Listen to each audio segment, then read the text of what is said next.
Welcome to the Explainer. I am, seriously, so pumped to jump into today's topic. We're breaking down this genuinely fascinating piece of source material that is basically a pragmatic, tough love guide for ambitious young people.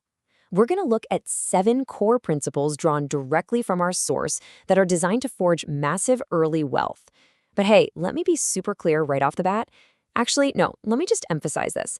This isn't your typical fluffy, get-rich-quick internet guru advice. No way. This is all about building an absolute, unshakable foundation. So the real question we've got to ask ourselves right out of the gate is this. Can you handle early wealth? I mean, it's so easy to crave the money and that flashy lifestyle, right? But are you truly, honestly prepared for the crushing pressure of massive success? Or are you kind of just chasing the illusion of it? The source material we're unpacking today hits that exact idea hard, right from page 1. Now, to really grasp why these principles carry so much weight, we need to talk about the source's credibility. He made his first $1 million at the incredibly young age of 18. And yeah, if you spend 5 minutes scrolling on social media, the algorithm is totally going to try to convince you that being a millionaire at 18 is, normal. But our source is crystal clear on this. It is absolutely not normal in any shape, form, or fashion. But here is the real kicker. It wasn't just a one-off stroke of luck. By sticking religiously to the exact principles we're going to cover, he scaled that initial wealth to tens of millions of dollars by age 23. That is huge. It proves we aren't just looking at random chance or right place, right time luck. We are looking at a highly intentional, totally repeatable system. Okay, let's dive straight into this 5-step journey, taking you from a naive pawn to a strategic king. Here's the roadmap. First, the reality of early wealth. Second, master humility and respect. Third, dress to elevate. Fourth, eliminate distractions and fake friends. And finally, number 5, protect and grow your wealth. So, section 1, the reality of early wealth and surviving the pressure of success. Look, it's a harsh truth that making the money in the first place is really just half the battle. The true, downright agonizing test is keeping it when the pressure is entirely on your shoulders and, honestly, when most people expect you to fail. The source goes really hard on the modern mindset here. You've got to ignore those social media illusions.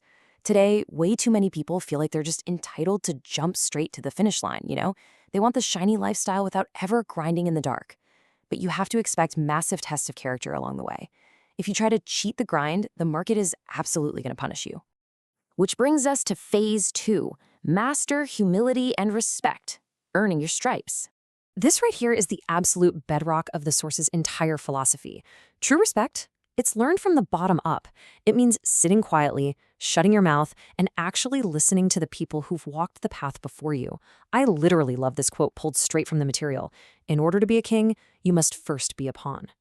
Our source makes this awesome point that there's genuine honor, real nobility, in starting at the bottom of the pecking order. Think about it. You have to learn the mechanics of the game as a pawn before you can ever even hope to strategize like a king. To drive this home, the source uses this brilliant sports analogy. Step 1, you join the team, and, well, you're the ball boy. Step 2, you're the one expected to lug the heavy equipment to and from practice. You just have to do it. You've got to pay those dues, sweat it out, long before you ever reach step 3 and get to put on that team captain's armband. You simply cannot skip the steps. And to show you exactly why this humility is totally mandatory, the source shares this deeply personal, incredibly humbling story. So picture this. He's just 17 years old, he had dropped out of school, but his business was really starting to pop off. So what does he do? He hires his very first full-time employee for a salary of $50,000 a year, which to a teenager is massive, right? He basically felt like he'd already won the game, like a total child prodigy. But man, here is the brutal punchline. That highly paid employee, he quit in exactly 4 days. Yep, 4 days. He just packed up his stuff and walked right out the door. The source actually talks about crying to his mom over this, and it illustrates such a powerful lesson.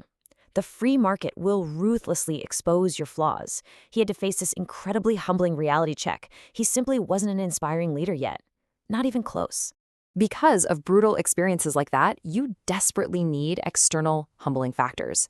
Maybe that's the harsh realities of running a business, maybe it's getting onto the mat for some combat sports, or maybe it's just God and the universe putting you in your place. The big takeaway here is that if you don't proactively find ways to humble yourself, like if you really start thinking you're the greatest thing since sliced bread, the universe is going to step in and strip that wealth away with an unimaginable ferocity. All right, let's move on to section 3, dress to elevate and controlling the narrative. Listen, when you're young, your youth automatically discredits you in the business world. It just does. People are naturally going to look for reasons to brush you off, so you absolutely cannot afford to hand them extra ammunition by dressing poorly or looking immature. Just look at the dynamic here. You've got a 30-year-old walking in wearing loud streetwear, massive luxury labels, trendy sneakers, and honestly, they just look immature. But flip it around. A 20-year-old wearing classic, unbranded basics, a well-fitted t-shirt, and smart trousers, that guy commands respect. Wasting a ton of money on flashy branded gear just makes you look like a kid showing off, whereas timeless classic basics let you hold your own in literally any room. Let's shift gears to section 4, eliminate distractions and fake friends. This is all about guarding your circle. Okay, so during that super critical building phase in your teens and early 20s, your absolute focus, and I mean laser focus, and the relationships you choose to nurture are literally going to make or break your long-term potential. The source gives a massive warning against getting sucked into that brutal, highly competitive dating culture when you're like 19.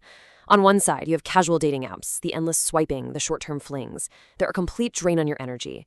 But on the other side, a day one partner. We're talking about a serious, committed relationship that supports your vision from the absolute ground up. The source actually argues this kind of partner is the single most valuable asset on Earth. So the advice, either lock in a supportive day one partner or just keep your head completely down and work. Just don't play the casual game. And you know what? That exact same strict filter applies to your friendships too.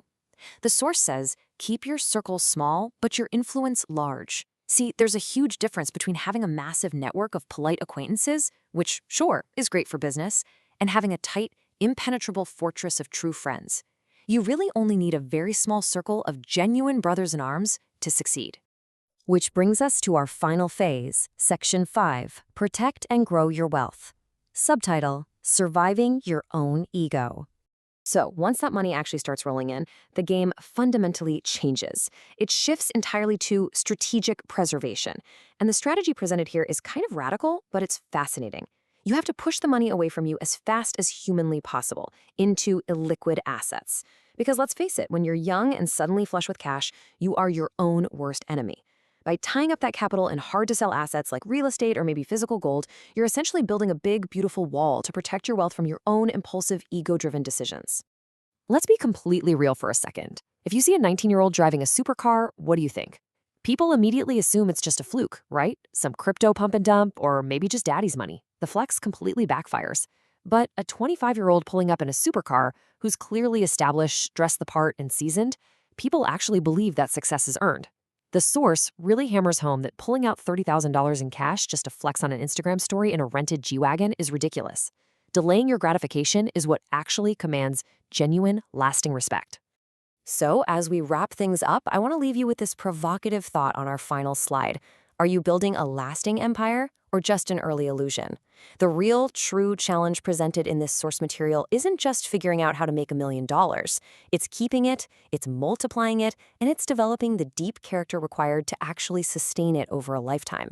I challenge you to take these 7 principles from today's explainer and use them to build a real, unshakable foundation for your own life. Thanks so much for letting me guide you through this, and keep building.